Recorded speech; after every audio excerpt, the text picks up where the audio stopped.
RDO గారు తప్పు చేస్తే అడిషనల్ కలెక్టర్ గారికి చెప్పుకోవచ్చు. అడిషనల్ కలెక్టర్ గారు తప్పు చేస్తే కలెక్టర్ గారికి అదే రకంగా ట్రిబ్యునల్స్ వేస్తున్నాము. ప్రతి మండలానికి, ప్రతి జిల్లాకి కాకుండా ఉమ్మడి జిల్లాకా ఏంటి అనేది చూస్తున్నాము. ట్రిబ్యునల్స్ వేస్తున్నాము. ఆ ట్రిబ్యునల్స్ లో కలెక్టర్ తప్పు చేస్తే సిసిఎల్ఐ గారికి ట్రిబ్యునల్కి చెప్పుకోవచ్చు. సిసిఎల్ఐ తప్పు చేస్తే ట్రిబ్యునల్కి చెప్పుకోవచ్చు. అంటే ఒక దగ్గర నాకు న్యాయం జరగలేదని ఏ రైతన్నన్నా, ఏ భూమన్నా, ఆసామైనా ఏదైతే బాధపడాల్సిన పని లేదు. ఒక వ్యక్తి ఉద్దేశపూర్వకంగా ఒక అధికారి తప్పు చేస్తే దాన్ని సరిదిద్దడానికి పైన ఇద్దరి దగ్గరికి పోయే పవర్స్ మీకు ఇచ్చాము. అంతేకాదు, గ్రామీణ ప్రాంతాల్లో కొన్ని భూములున్నాయి, ఇళ్లు కట్టుకునే భూములు. ఆ భూములకి ఇళ్ళైతే ఉన్నాయి, దానికి డాక్యుమెంట్ లేదు.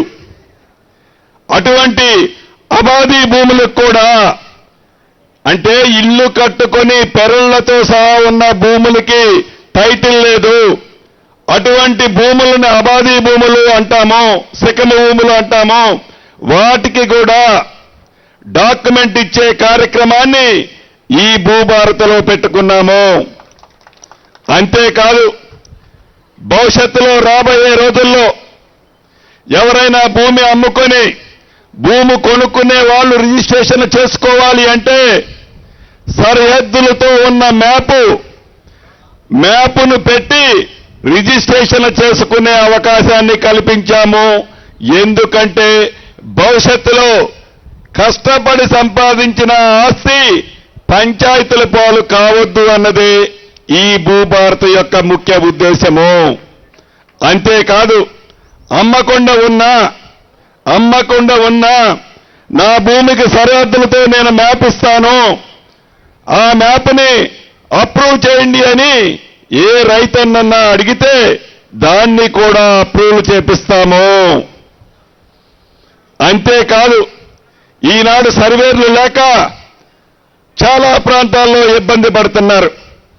దానికోసమని ప్రభుత్వం మీద అదనపు భారం పడద్దు అని ప్రతి మండలానికి, ప్రతి జిల్లాకి అర్హులైన వాళ్ళని రాష్ట్ర వ్యాప్తంగా 6,000 మందికి ట్రైనింగ్ ఇచ్చి వారికి లైసెన్స్ ఇచ్చి లైసెన్స్ సర్వేర్లను కూడా మీ గ్రామాలకి పంపుతున్నాము.